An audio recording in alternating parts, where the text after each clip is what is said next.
cold marble bit through the thin soles of my shoes. I was a bride, but this felt like an execution. Diego Ramos didn't want a wife. He wanted a hostage. He married me to destroy my family, to break my father's legacy piece by piece. He thought I was a pampered princess collateral damage in a mob war. He didn't know the truth. He wouldn't know until the wedding dress came off, and he saw exactly what I was hiding. Silence hung in the cathedral, heavy and expensive. 200 guests packed the pews wearing designer suits and suffocating silk dresses, projecting an air of celebration that tasted entirely like copper and dread. I stood at the altar. My veil was heavy, a suffocating layer of antique lace that obscured the stained glass light filtering through the high windows. Beside me stood Diego Ramos. He didn't look like a groom. He looked like a man evaluating a real estate acquisition.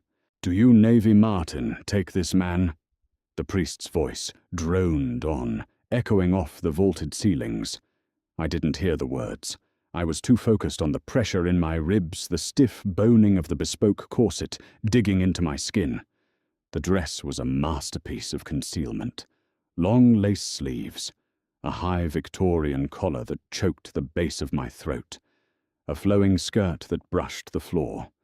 The fashion magazines had called it a bold, modest statement by the heiress of the Martin Empire. Diego just thought I was a prude. He shifted his weight. I could smell him bergamot sharp tobacco and the cold scent of ozone that always seemed to cling to men who carried guns.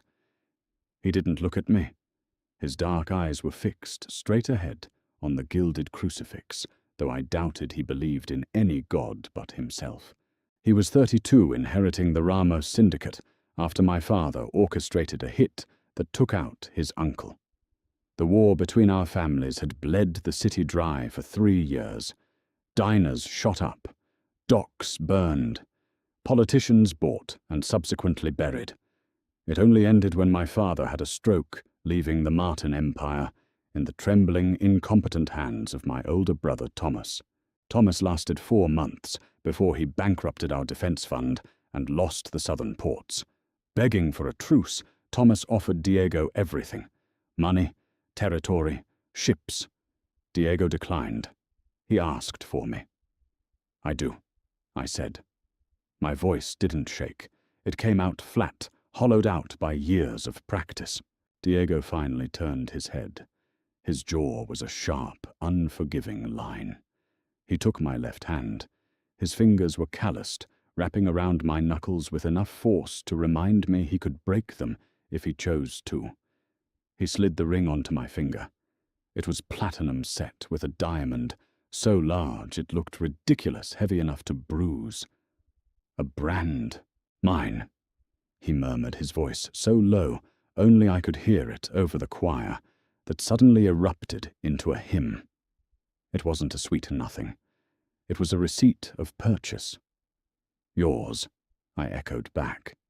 I looked up into his eyes. They were the color of black coffee, completely devoid of warmth.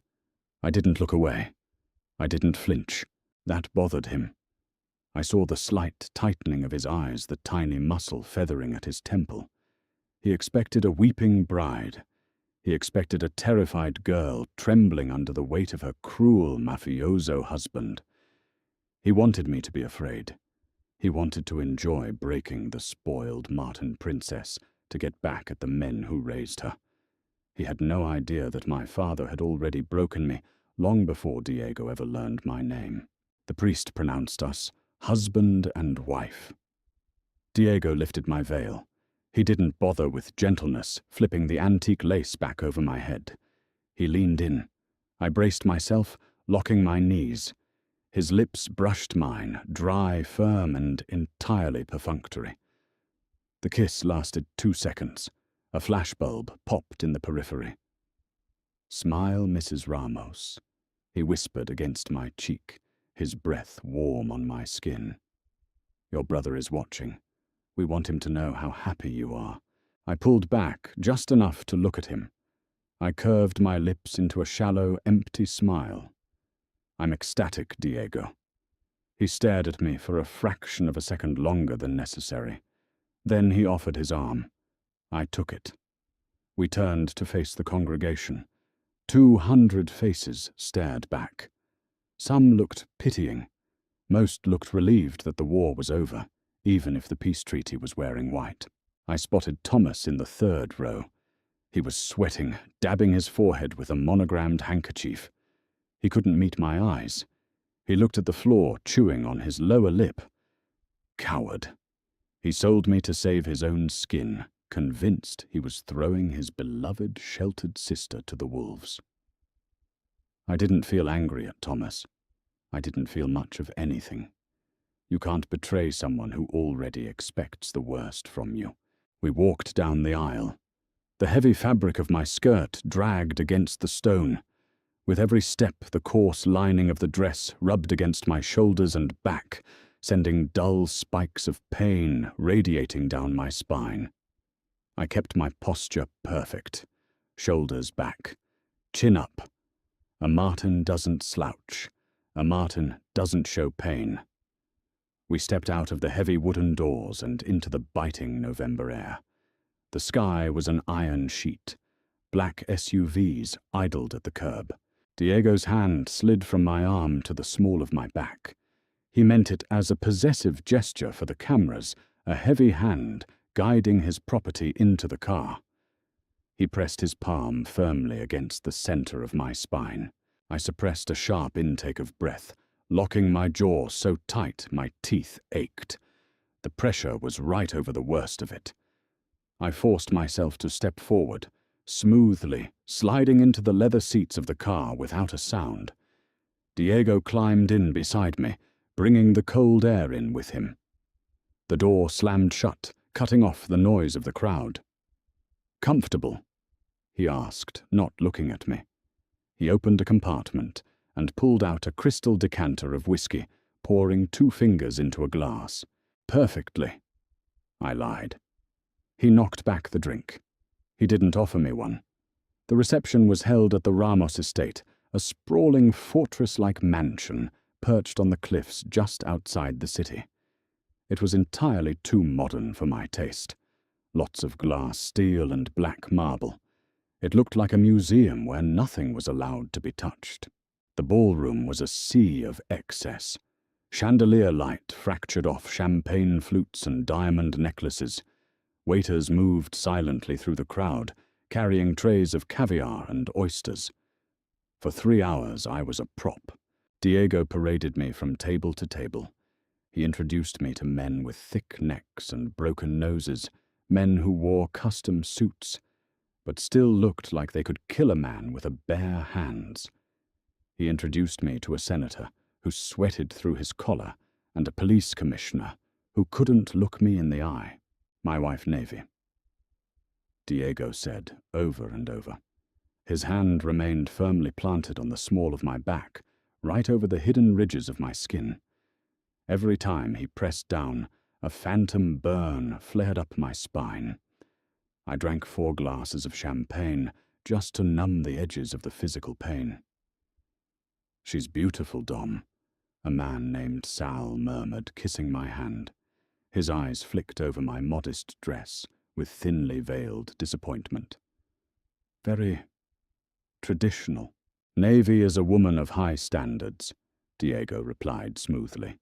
His tone was a razor blade wrapped in velvet. "Sheltered, protected. Her father kept her in a very gilded cage." I took a slow sip of my champagne, letting the bubbles burn the back of my throat. If only you knew, I thought. Across the room, Thomas was getting drunk. I watched him stumble slightly as he leaned against the mahogany bar. He was laughing too loudly at a joke told by one of Diego's capos. Diego followed my gaze. He leaned down, his mouth hovering right next to my ear. "He's pathetic," Diego murmured. "Your father built an empire, and your brother traded it for a bottle of scotch and a few more years of breathing."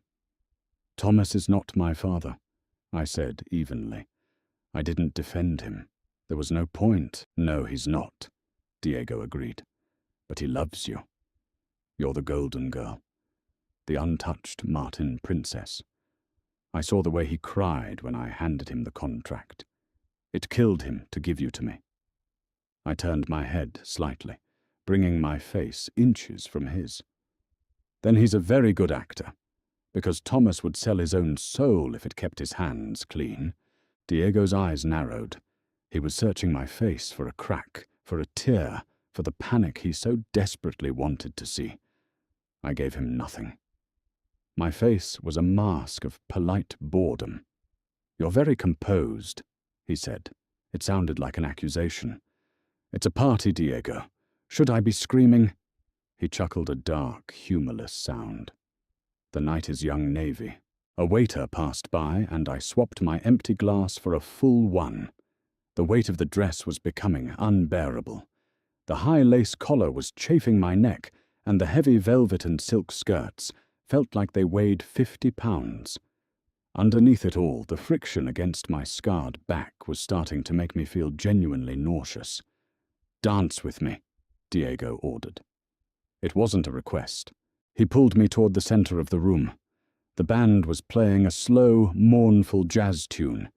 He pulled me close. Too close. His arm wrapped tightly around my waist, his other hand clasping mine. "You're stiff." He noted his thumb stroking the back of my hand. "I don't like dancing. I think you don't like me. I think we both know my preferences aren't relevant." I met his gaze squarely. "You wanted a hostage. You have one. Stop pretending this is a romance." A flash of genuine anger crossed his face, quickly masked by a cold smile. "I want to break your father's legacy navy, and you are the prettiest piece of it. When I look at you, I see everything he valued. Perfection, status, wealth. I'm going to strip it all away." I almost laughed. I truly almost laughed in his face. Perfection. My father valued perfection, all right. That's why he made sure nobody ever saw what happened when perfection wasn't met. "Good luck with that," I whispered. The song ended. Diego stepped back, his eyes dark with a promise of violence. "Go upstairs. The master suite is at the end of the hall. Wait for me." "Are we done parading?" "We're done with the public part of the evening." His gaze dropped to the high collar of my dress, lingering on the intricate buttons down my chest. "Now comes the private part." I turned on my heel and walked away. I didn't look back at Thomas. I didn't look at any of the guests. I walked out of the ballroom, my spine perfectly straight, ignoring the agonizing burn beneath the silk. The master suite was freezing. The air conditioning hummed aggressively, cooling a room that was entirely grayscale. Charcoal walls, a massive unmade bed with slate-grey sheets, floor-to-ceiling windows overlooked the crashing black waves of the Atlantic. It was a beautiful room, completely devoid of life. I stood in the center of the plush rug and finally let my shoulders drop. Pain flared immediately, sharp and hot. I hissed through my teeth, reaching back to rub my neck, careful not to snag the delicate lace. I was exhausted. The adrenaline that had carried me through the ceremony and the reception was fading, leaving behind a bone-deep weariness. I walked over to the windows and looked out at the water. I didn't know what to expect from Diego. Violence, assault, cold indifference. Honestly, I preferred indifference. If he hit me, it wouldn't be anything I hadn't survived before. The heavy oak door clicked open. I didn't turn around. I listened to his heavy footsteps on the hardwood floor, then the muffled sound as he stepped onto the rug. "You didn't run," Diego said. His voice was a low rumble in the quiet room. "To where?" I asked, watching his reflection in the glass. He had taken off his suit jacket and unbuttoned his collar, loosening his tie. He looked tired, but the predatory edge was still there. "Most girls in your position would be plotting an escape, or crying in the bathroom. I'm not most girls." He walked up behind me. He didn't touch me, but I could feel the heat radiating from him. No, you're a martyr. Arrogant to the end. I finally turned to face him. He was holding a glass of amber liquid. He took a sip, his eyes raking over my dress with blatant distaste. "Take it off," he said. The command hung in the air. This was it. The moment of humiliation he had been waiting for all day. The conquering king claiming his spoils. I looked at him. "Are you sure?" He frowned. "Do not test my patience tonight, Navy. I am not a kind man. You are my wife. You are in my bedroom. Take the dress off." I didn't argue. My fingers went to the high collar at my throat. I started to unfasten the tiny pearl buttons. 1, 2, 3.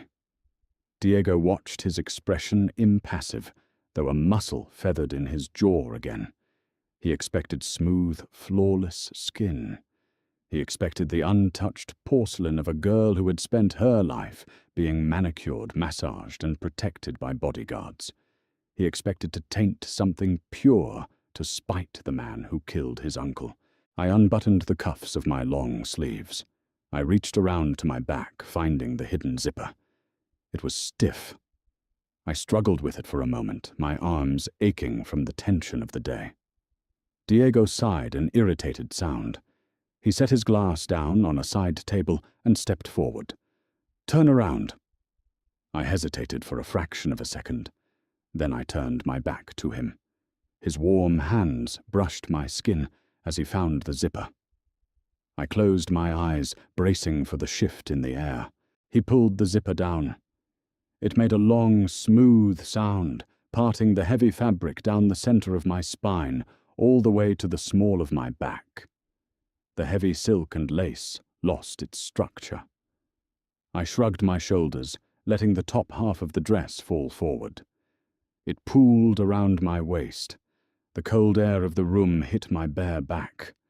The silence that followed was total. It wasn't the silence of anticipation. It was the silence of a vacuum, sucking all the oxygen out of the room. I stood there staring at the dark window, waiting. Diego didn't speak. He didn't move. I could hear his breathing, which had suddenly stopped and then resumed, shallow and sharp. My back was a map of atrocities. From the base of my neck down to my hips, the skin was a jagged landscape of old violence. Thick, roped scars from a riding crop crisscrossed my shoulder blades.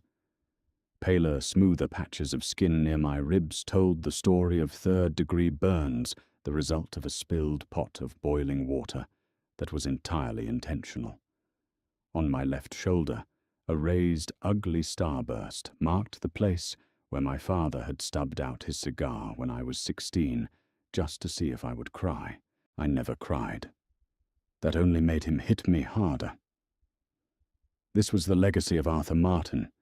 This was what he did behind closed doors when a business deal fell through, or when Thomas failed a math test, or when my mother looked at him wrong.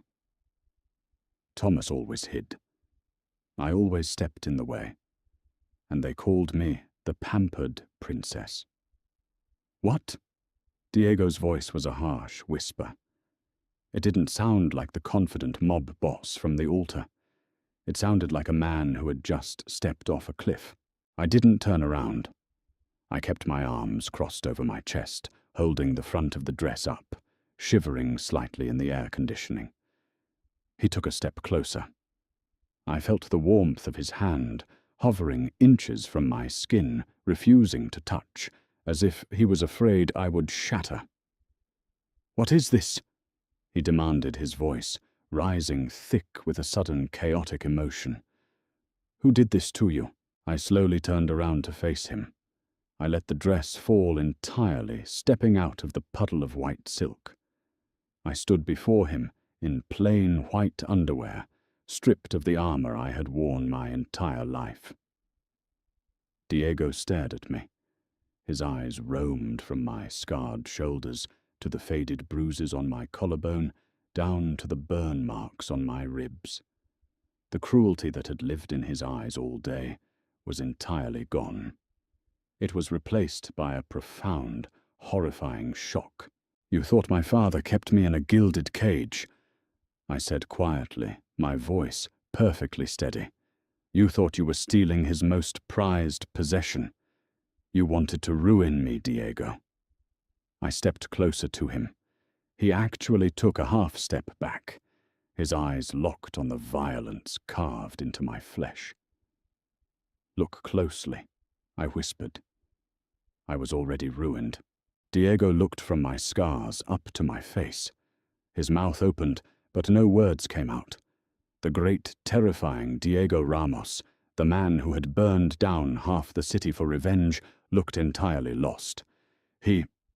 "Your father!" Diego stammered the pieces, clicking together in his head. The isolation, the high-necked clothes, Thomas's desperation. Arthur did this. Arthur, Thomas's enemies. Anyone who needed a punching bag. I picked up a silk robe from the end of the bed and slid it over my shoulders, tying it loosely at the waist. The soft fabric felt like heaven against my raw skin. I looked at my new husband. "So, if you're planning to beat me, Diego, you're going to have to get in line. And if you're planning to break my spirit to hurt my family, you're a fool. They don't care about me. They gave me to you because I was the only piece of garbage they had left to throw away." I walked over to the bed, pulled back the heavy slate-grey covers and climbed in. I didn't look at him again. I turned off the bedside lamp, plunging my side of the room into darkness. "Good night, Diego." He stood in the center of the room for a long time. I listened to his breathing. He didn't come to the bed. He didn't say a word. After 20 minutes, I heard the heavy clink of crystal as he poured himself another drink. He didn't sleep that night. He sat in the armchair by the window in the dark, watching me until the sun came up. Morning arrived without an apology. Grey light filtered through the massive windows, harsh and unforgiving against my tired eyes. I hadn't slept much. Every time I drifted off, the phantom weight of my father's cane settled across my shoulders, jerking me awake in a cold sweat. I sat up, pulling the silk robe tight across my chest. The armchair by the window was empty. Diego was gone. A heavy crystal glass sat on the side table, completely drained. A knock sounded at the door. 2 sharp raps. "Come in," I said, my voice raspy. Diego opened the door. He was dressed in dark denim and a black Henley, looking less like a Mafia boss and more like a man who spent his weekends rebuilding engines. He carried a tray, a silver carafe of coffee, 2 mugs, and a plate of plain toast. He set it down on the edge of the mattress. He didn't look at my face right away. His eyes fell to the collar of my robe, then to the floor. "Black," he said, nodding to the carafe. "I didn't know how you'd take it."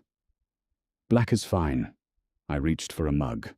My hand trembled slightly from the drop in my blood sugar, but I steadied it before he could notice. He poured the coffee. He handed it to me, his fingers deliberately avoiding mine. He pulled up a heavy wooden chair from the vanity and sat facing the bed, leaning his forearms on his knees. He looked exhausted. Dark circles shadowed his eyes, and a rough stubble coated his jawline. "Did Arthur use a knife?" he asked. No preamble, no "good morning." I took a slow sip of the coffee. It was bitter, scalding hot. A riding crop, the leather handle mostly. Sometimes the braided end, if he had been drinking gin instead of scotch. Diego's jaw tightened. "And the burns?" "A kettle?" I was 19. I told him I didn't want to marry the shipping heir he had picked out for me.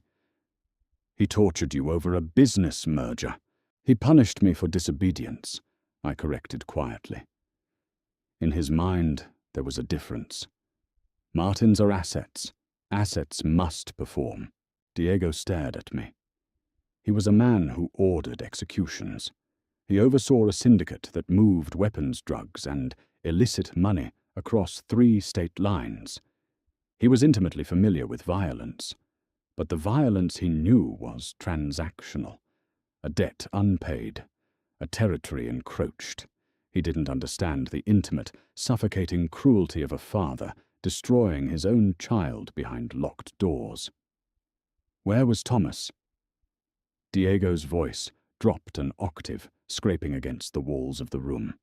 Upstairs, or out at a club. I set the mug down on the tray. Thomas learned early that if he stayed quiet, Arthur wouldn't look at him. I was the shield.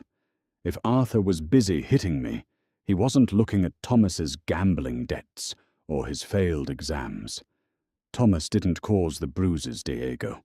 He just profited from them. Silence stretched between us, thick and uncomfortable.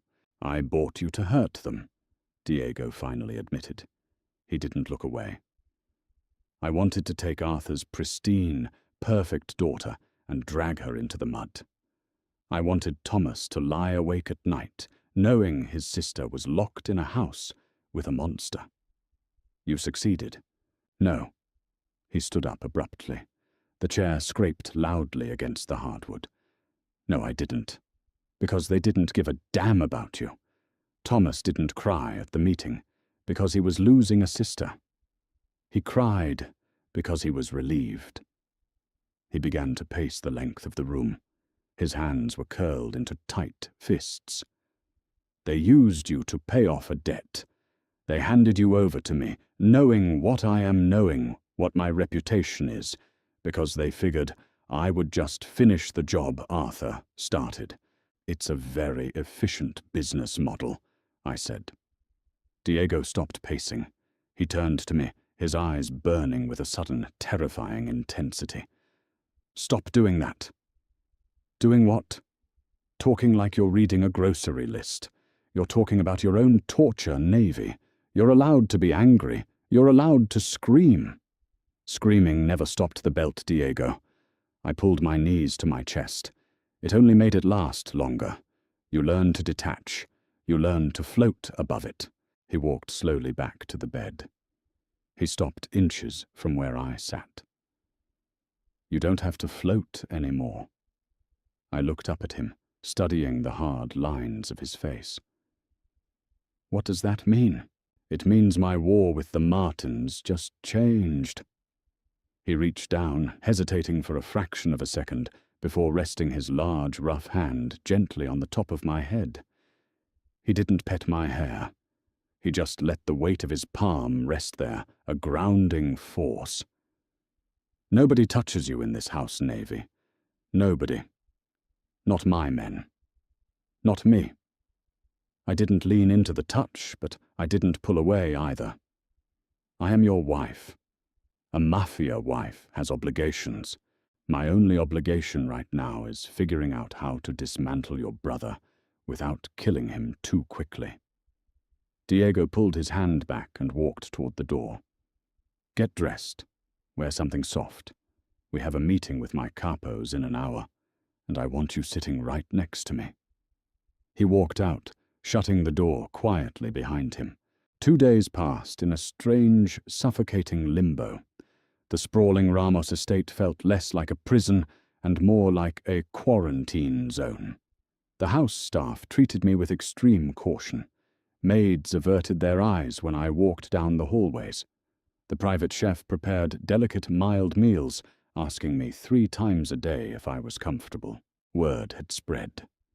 Not about the scars Diego kept that entirely to himself, but something in his demeanor had shifted, and his men felt it. He had brought a Martin into the house, a woman they had spent 3 years hating, and instead of treating me like a prisoner of war, he was treating me like a fragile piece of explosive ordnance. I hated it. I was used to being invisible. Now I was under a microscope. Thursday afternoon I sat in the library. It was a beautiful room, lined with first editions, and smelling of old paper and leather. I was trying to read a biography, but my back was aching. A dull, throbbing pain radiated from my shoulder blades, aggravated by the rainstorm battering the windows outside. The change in barometric pressure always made the older scars ache. The heavy mahogany doors swung open. Sal walked in. He was Diego's underboss, a man built like a brick wall, with a flattened nose and eyes that held zero warmth. He had kissed my hand at the wedding, but I knew he was the one who orchestrated the hit on Thomas's shipping yards last year. "Mrs. Ramos," Sal said. He didn't sound respectful. He sounded like he was chewing on glass. "Sal." I kept my eyes on my book. He walked over to the liquor cabinet and poured himself a whiskey. He didn't ask if I minded. "Dom's out at the docks. Asked me to check in on the new acquisition." I turned the page. "I am perfectly fine. You can report back that the acquisition hasn't broken anything." Sal chuckled a wet, ugly sound. He walked closer, stopping a few feet from my armchair. "You've got a smart mouth for a girl whose family just surrendered. Arthur must have spoiled you rotten, kept you wrapped in silk while my men were taking bullets in the street." I carefully placed a bookmark between the pages and closed the book. I looked up at him. "Arthur Martin is dead.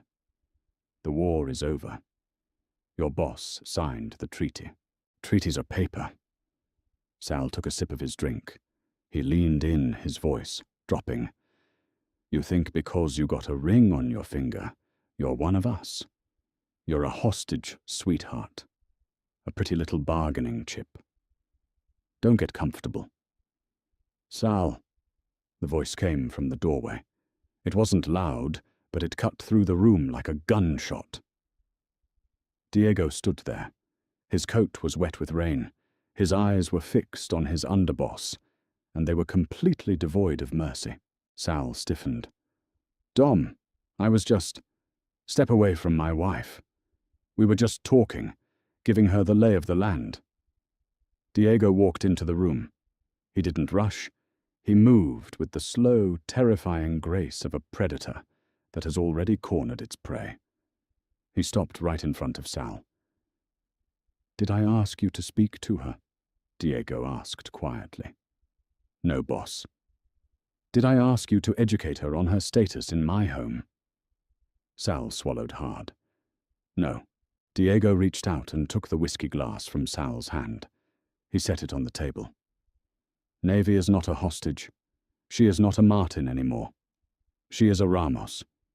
If you look at her wrong, if you speak to her with anything less than absolute respect, I will take your tongue out of your mouth. Do you understand me?" Sal paled. He looked from Diego to me, then back to Diego. "I understand." "Get out." Sal didn't hesitate. He practically ran out of the library, shutting the doors behind him. Diego stood there for a moment, letting out a slow breath. He ran a hand through his damp hair. He turned to me. "Are you all right?" he asked. "I was handling it," I said defensively. "I'm not a child. I've dealt with men much worse than Sal." "I know you have." He walked over to the armchair opposite mine and sat down heavily. "But you don't have to deal with them here. This is my house. You are under my protection." "I didn't ask for your protection." "You didn't have to." He reached into his coat pocket and pulled out a small, unmarked glass jar. He set it on the coffee table between us. "What is that?" I asked. "Arnica and calendula salve. I had a doctor mix it. It's for burn tissue and deep tissue scarring. It helps with inflammation when the weather turns cold." I stared at the little jar. My throat tightened inexplicably. For years I had stolen cheap lotion from the pharmacy to rub on my back in secret, hiding the tubes in the hollowed-out base of my lamp. Nobody had ever offered me medicine. Nobody had ever acknowledged the pain out loud. I started, but my voice cracked. I cleared my throat, forcing the emotion down. "I don't need it. Navy." Diego leaned forward. His eyes were surprisingly gentle. "You're sitting rigid. You've been shifting your weight every 2 minutes since I walked in. You are in pain. It's nothing I can't handle. I know you can handle it. I'm asking you to let me help." I looked at his hands. They were violent hands. They had ruined lives. They had ordered the deaths of my father's men. But right now they were resting casually on his knees, offering a jar of healing cream without any expectation. "I can't reach the middle of my back," I admitted quietly. It was the most vulnerable thing I had said to another human being in 10 years. Diego stood up. "Turn around." I hesitated. I looked at the library doors. "I locked them when I came in," he said softly. Slowly I stood. I turned my back to him.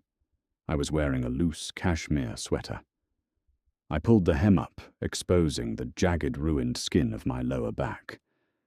I closed my eyes, waiting for the disgust, waiting for the flinch. I felt the cool, smooth texture of the salve against my skin. Diego's fingers were incredibly gentle. He didn't press. He didn't rub too hard. He worked the ointment into the worst of the raised scars, his touch, clinical but steady. "Your brother," Diego said quietly, his thumb tracing the edge of a particularly ugly burn. "What about him? He called today. He wanted to know if the merger of our shell companies was going through smoothly." Diego paused, his fingers resting against my spine. "He didn't ask how you were." A bitter smile touched my lips. "I told you, I'm a discarded asset." Diego smoothed the sweater back down over my hips. He stepped back. I turned around to face him. "He's wrong," Diego said. His eyes were dark, a storm brewing in the black depths. "You are not discarded. You are exactly where you are supposed to be. And Thomas Martin is going to bleed for what he let happen to you." Rain lashed against the floor-to-ceiling windows of the dining room, blurring the lights of the city across the bay into angry yellow smears. Tonight the Ramos estate was playing host. Thomas was coming to dinner. I sat at the foot of the long mahogany table. Diego sat at the head. Between us stretched 12 feet of polished wood-silver candelabras and crystal wine glasses. I wore a dark emerald blouse, silk and high-necked tucked into tailored black trousers. It felt like armor. Diego had left it on my bed that afternoon without a note. It fit perfectly, concealing every inch of my ruined skin while projecting an absolute icy authority. "He's going to be late," Diego noted, checking his watch. It was a heavy silver piece that caught the candlelight. "It's a power play, a weak one." "He's terrified," I corrected softly. "He's sitting in his car at the bottom of the driveway, drinking from a flask, trying to stop his hands from shaking." Diego looked down the length of the table at me. The harsh lines of his face softened just a fraction. "You know him well." I survived him. 10 minutes later, the heavy double doors swung open.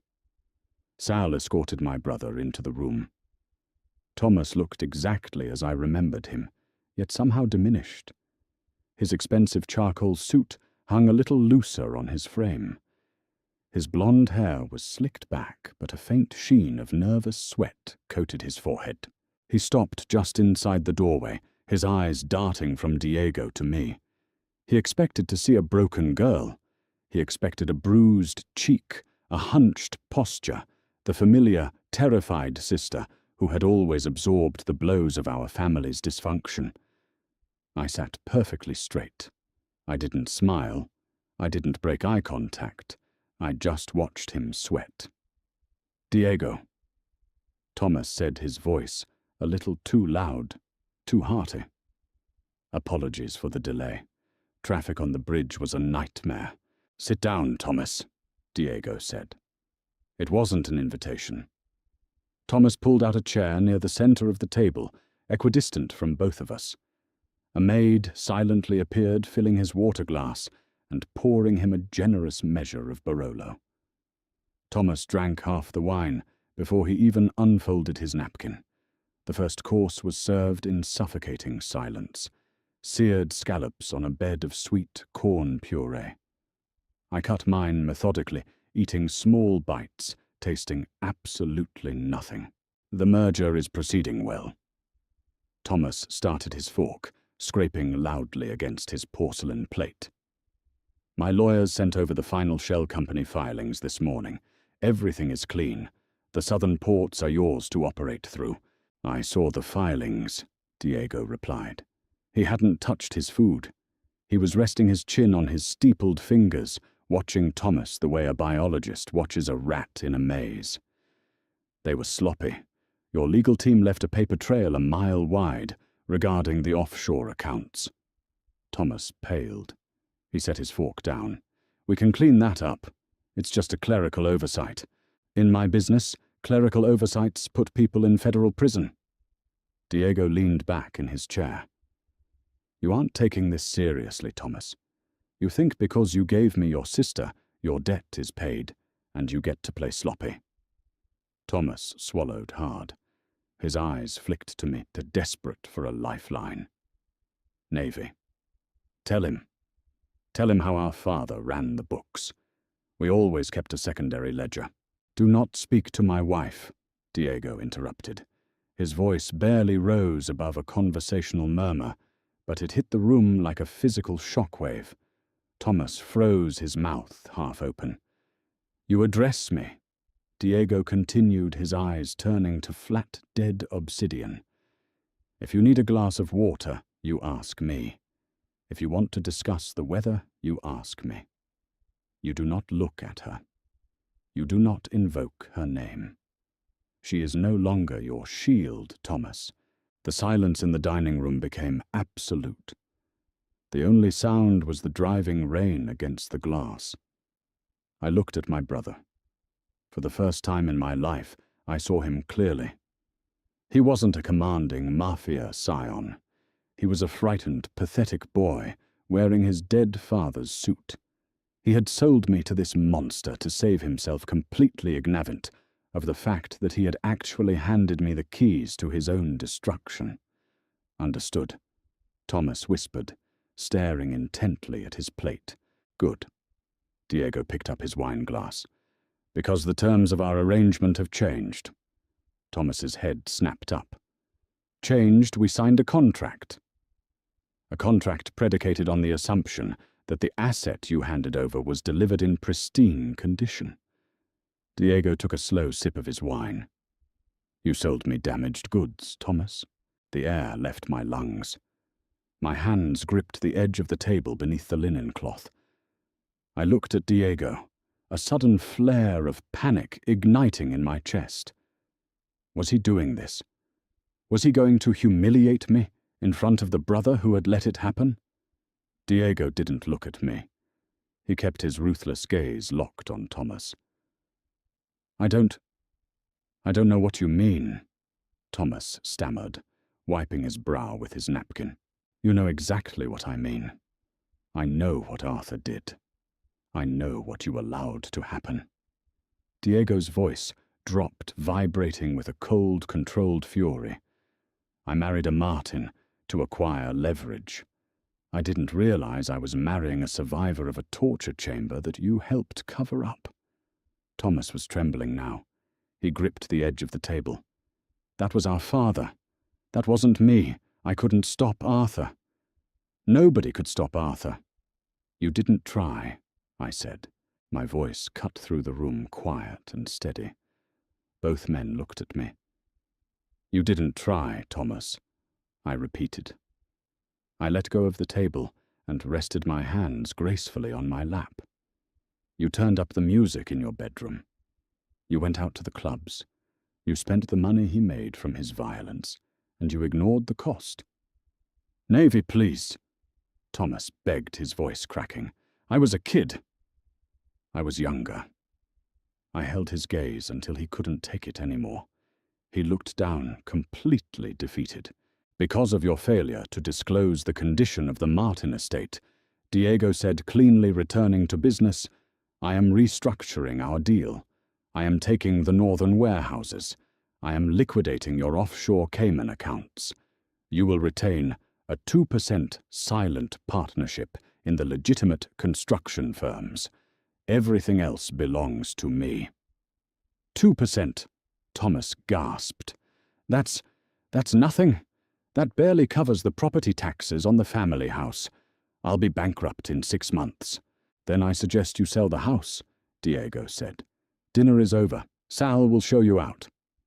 The front door slammed heavily, the sound echoing through the cavernous foyer of the Ramos estate. Thomas was gone. I remained sitting at the long dining table. My plate of cold scallops sat in front of me, untouched. My heart was beating a frantic, erratic rhythm against my ribs, but the rest of my body felt strangely numb. Diego stood up from his end of the table. He didn't say a word. He walked over to the sideboard, poured 2 fingers of bourbon into a heavy crystal glass, and carried it over to me. He set it down next to my water goblet. "Drink it," he ordered softly. I wrapped my fingers around the glass. The amber liquid burned going down, leaving a trail of necessary heat in my stomach. Diego pulled out the chair directly next to mine and sat down. The vast distance of the 12-foot table was gone. He was close enough that I could smell the bergamot and rain on his skin. "You're angry," he stated, watching my profile. "You used my scars as a bargaining chip," I said. I didn't yell. The exhaustion was too heavy for anger. "You weaponized the worst parts of my life to steal a few more warehouses. I weaponized Thomas's guilt to ruin him." Diego leaned closer. "I didn't need the warehouses, Navy. I have enough money to buy this city twice over. I took them because taking his money is the only way to hurt a Martin. I took his pride. I took his safety net." I turned to look at him. "Why, because he watched you bleed and did nothing." The absolute certainty in his voice made my throat ache. I looked down at my hands, tracing the rim of the bourbon glass. "You don't have to defend me, Diego. I'm not a charity case." "I know you aren't." He reached out his knuckles, brushing lightly against the silk of my sleeve. "You're the strongest person in this house. You sat across from the man who let you be destroyed and didn't even blink. But you shouldn't have to fight them alone anymore." He withdrew his hand and reached into the interior pocket of his suit jacket. He pulled out a folded piece of thick, watermarked paper.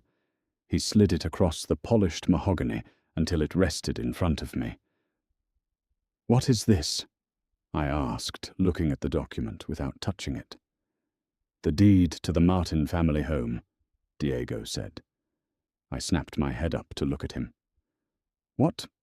"I bought it this morning, through a shell corporation. Thomas was drowning in debt he didn't want to tell me about leveraged against the house. I bought the debt. I foreclosed on it privately." Diego tapped the paper. "It's in your name, Navy. The house where Arthur hurt you. The house where Thomas hid. It belongs to you entirely." I stared at the heavy black ink on the paper. My name. Navy Martin Ramos. Attached to the property that had been my prison for 24 years. The sprawling estate with the basement where my father kept his canes. My breath hitched. I pressed my hand flat against the document, feeling the raised seal of the notary. "Why would you give me this? I never want to step foot in that place again." "I know," Diego said quietly. "That's why I also brought this." He reached into his pocket again. This time, he pulled out a matte black Zippo lighter. He set it on top of the deed. The heavy metal made a sharp clack against the wood. I looked at the lighter. Then I looked at Diego. His dark eyes were utterly serious, devoid of any cruelty or manipulation. He wasn't playing a game. "Burn the deed," he said. Sell the land to developers, or drive over there tonight with this lighter and a can of gasoline and burn the physical house to the foundation. I have a crew ready to make sure the fire department takes their time responding." A violent, jagged laugh ripped out of my throat before I could stop it. It was a terrible sound, half sob, half hysteria. I covered my mouth with my hand, shaking my head. "You are insane," I whispered. "I'm thorough," Diego corrected. "You have spent your entire life absorbing pain so that other people could maintain their empires. It's time you destroyed an empire of your own." I picked up the zipper. It was heavy in my palm. The metal was still warm from his body heat. I flipped the lid open. The sharp tang of lighter fluid hit the air. I flicked the flint. A small, perfect yellow flame bloomed in the dim dining room. I stared at the fire. For years I had dreamed of that house burning. I had lain awake in my childhood bed, staring at the ceiling, wishing a stray spark from the fireplace would catch the Persian rugs. I wished it would turn the mahogany staircases to ash. I wished it would erase the memories carved into the walls and my own skin. Diego watched me watch the flame. He didn't push. He didn't rush me. He simply sat beside me, offering me the destruction I had never been allowed to want. I snapped the lid shut. The flame vanished. "Not tonight," I said, my voice steadying. "If I burn it down tonight, Thomas will know it was a reaction. I want him to pack his bags. I want him to walk out the front door, knowing he has nowhere to go. I want to wait until he is entirely broken. Then I'll burn it."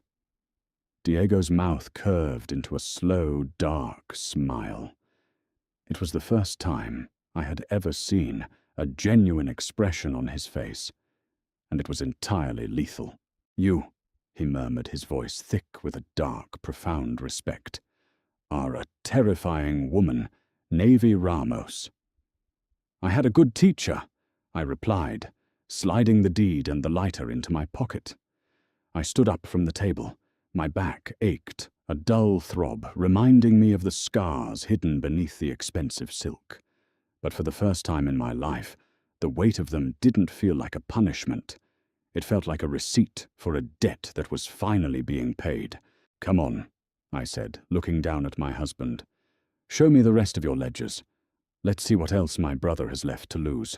6 weeks later, winter settled over the city, turning the harbor into a frozen sheet of grey steel. Thomas was out. His eviction was executed quietly, ruthlessly, and with a total lack of dignity. Sal's men had changed the locks on the Martin estate, while Thomas was downtown, pleading with a bankruptcy judge. When my brother returned, he found 2 suitcases sitting on the snow-covered curb. Everything else belonged to the bank. Everything else belonged to me. We drove there at midnight. Diego drove himself, dismissing his security detail for the night. The black SUV idled halfway up the long, winding driveway. The Martin house loomed at the crest of the hill, an imposing Tudor monstrosity of stone and heavy timber. It looked entirely dead. No lights in the windows, no smoke from the chimneys. I unbuckled my seatbelt. My hands were perfectly steady. "You don't have to go inside," Diego said. He kept his hands on the steering wheel, his gaze fixed on the dark silhouette of the roofline. "We can do it from out here." "No," I replied, grabbing the heavy metal flashlight from the center console. "I need to see it empty." We walked up the stone steps together. The biting wind whipped my heavy wool coat around my knees. Diego unlocked the heavy oak door with a brass key, pushing it open.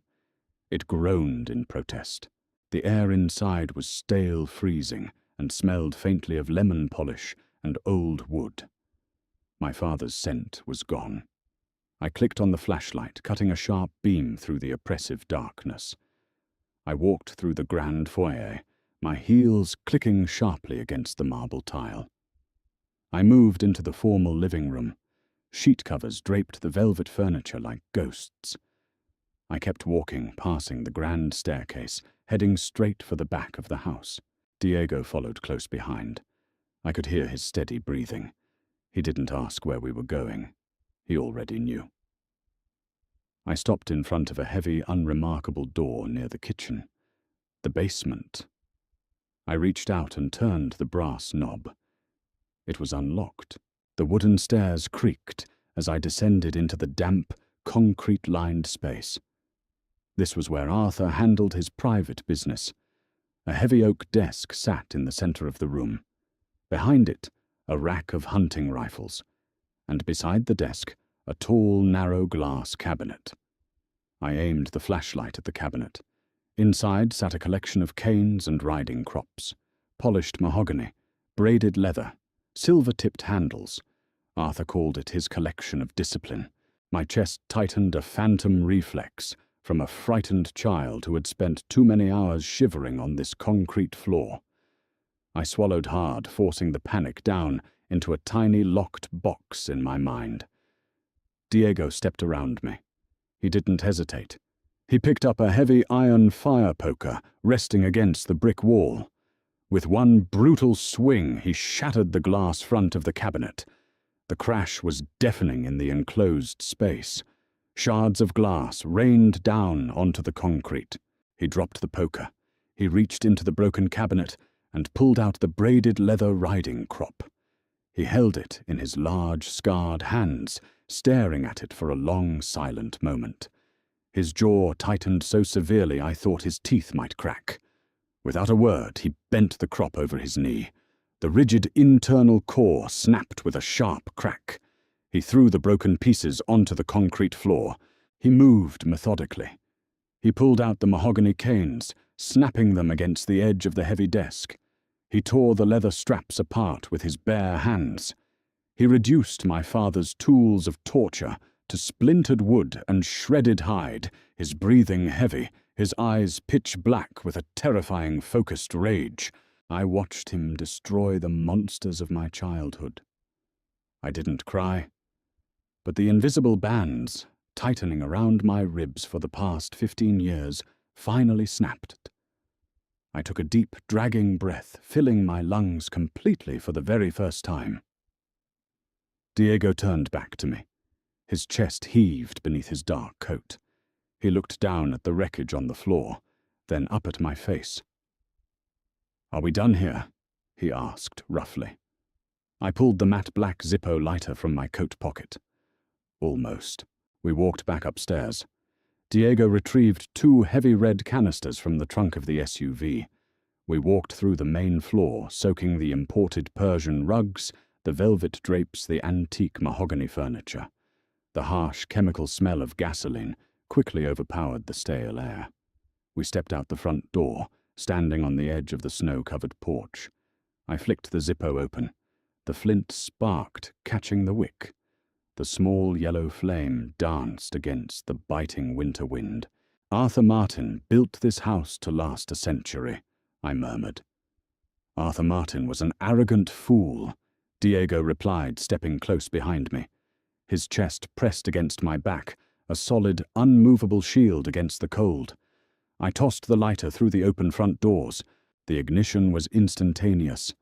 A heavy, concussive whoosh sucked the oxygen from the porch. A wall of blue and orange fire erupted in the foyer, racing up the grand staircase and devouring the antique wood. Heat slammed into my face, driving the winter chill away entirely. We walked backwards down the driveway, the snow crunching beneath our boots. We stood by the SUV and watched it burn. The flames chewed through the roof, sending a massive pillar of black smoke into the night sky. The heat was immense. It cracked the upper windows, sending showers of glass onto the frozen lawn. Sirens wailed in the far distance, but they were miles away. By the time they arrived, there would be nothing left but a stone foundation and a pile of ash. I leaned back against the hood of the car. Diego stood beside me, our shoulders touching. "How do you feel?" he asked, his voice low over the roar of the fire. I watched the roof cave in a shower of golden sparks erupting into the black sky. "Warm," I said. We returned to the cliffside estate, smelling of gasoline and wood smoke. The massive house was quiet, the staff long asleep. We walked upstairs to the master suite in silence. The adrenaline of the fire was fading, replaced by a deep, hollow exhaustion. But it wasn't the heavy, suffocating exhaustion I had carried my entire life. It was a clean slate, an empty room waiting to be furnished. I went straight to the master bathroom. I turned the shower on as hot as it would go, stripping off my smoke-ruined clothes and leaving them in a pile on the tile floor. I stood under the scalding spray for a long time. I scrubbed my skin until it was red, washing away the smell of the fire, washing away the lingering ghost of the Martin name. I closed my eyes, letting the water drum against my scarred back, embracing the physical sensation without fear. When I stepped out and wrapped myself in a heavy towel, I found Diego sitting on the edge of the large bed in the adjoining room. He had showered in the guest suite. He wore grey sweatpants, his broad chest bare, his dark hair damp. He was staring at his hands, turning a heavy silver ring around his index finger. I walked into the room, stopping a few feet away from him. He looked up. His eyes travelled over me, taking in my damp hair, the flush of my skin, the towel clutched to my chest. He didn't look at me with pity. He didn't look at me like an acquisition. He looked at me with a profound, terrifying hunger that he was holding back with iron discipline. "You should sleep," he said, his voice a low rasp. "It's been a long night." "I don't want to sleep." I loosened my grip on the towel. Diego's jaw clenched. He stood up slowly, the distance between us, suddenly feeling incredibly small. "Navy, don't do this out of gratitude. I didn't burn that house down to earn a reward. I did it because it needed to burn." "I know," I replied. I let the towel drop. It pooled at my feet on the thick rug. I stood completely bare in the dim light of the bedroom. I didn't cross my arms. I didn't hide. I didn't turn my back to hide the jagged ruins of my skin. I forced myself to stand tall, exposed, letting him see exactly what I was. Diego didn't flinch. He didn't look away. He closed the distance between us, his heavy treads entirely silent on the rug. He stopped inches away from me. He reached out his warm, calloused hands, resting lightly on my hips. "You are beautiful," he murmured, his voice thick with absolute sincerity. "I'm a disaster." I whispered, the cynical defense mechanism flaring up one last time. "You're a survivor." He leaned down. His lips brushed the faded starburst burn on my left collarbone. He didn't kiss it with pity. He kissed it with reverence, a worshipper at a ruined altar. My breath hitched. My hands found his shoulders, gripping the solid, heavy muscle to steady myself. He moved his mouth up the column of my neck, his hands tracing the curve of my waist, gently pulling me against him. The heat of his body was overwhelming. The smell of bergamot and clean soap grounded me in the present moment, anchoring me to reality. "Nobody hurts you again," he whispered against my jawline, his breath sending shivers down my spine. "Nobody takes from you. You are my wife. You are my equal. This empire is yours." "Show me," I challenged, pulling his face down to mine. He kissed me. There was no hesitation, no holding back. It was a claiming, but it wasn't a theft. It was an offering.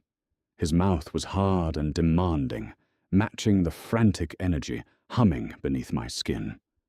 I kissed him back, pouring years of repressed anger, survival, and a desperate need to feel alive into the connection. He lifted me effortlessly, carrying me to the bed.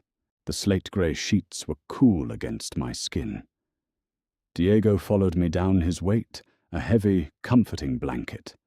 He mapped every inch of my body, completely unfazed by the uneven texture of my back, treating the scars not as tragic flaws, but as medals of a war I had survived. For the first time in 24 years, I wasn't floating above the pain. I wasn't detached. I was entirely present, anchored to the bed by the heavy, consuming heat of my husband. We didn't speak. We communicated in harsh breaths, tangled limbs, and a desperate, blinding intimacy that erased the boundaries between us. He broke me down not with violence, but with a relentless, devastating gentleness that demanded I stop hiding. When it was over, I lay against his chest, the heavy, rhythmic beat of his heart thrumming against my ear. His hand rested on my bare back, his thumb idly tracing a long, jagged scar across my shoulder blade. I didn't flinch away from the touch. I leaned into it. Thomas will try to retaliate, I murmured into the darkness of the room. Let him try, Diego said lazily, his fingers stroking my hair. He has no money, no men. He's a ghost. He's a desperate ghost. They're the dangerous kind. Diego shifted slightly, kissing the top of my head. You let me worry about Thomas. You focus on deciding what color you want to paint the walls in the West Wing. I hate the beige. I smiled. A real, genuine smile that actually reached my eyes. It felt foreign, pulling at muscles I hadn't used in a decade. My father had sold me to a monster, hoping to break my spirit and save his weak son. He had sent me into the lion's den, entirely convinced I would be devoured. Arthur Martin made a terrible miscalculation. He didn't realize that when you lock a bruised, battered girl in a cage with a monster, she doesn't get eaten. If she's smart enough, she learns to speak the monster's language. She learns to bare her teeth. And eventually, she learns how to rule the den alongside him. If you loved this incredible conclusion to Navy and Diego's dark romance story, make sure you hit that like button, subscribe to the channel, and turn on notifications so you never miss an upload. Did you expect Diego to go to such lengths for Navy's revenge? Drop a comment below with your favorite moment from their story. We love hearing your thoughts. Don't forget to share this video with your fellow dark romance fans. Thank you so much for watching, and we'll see you in the next thrilling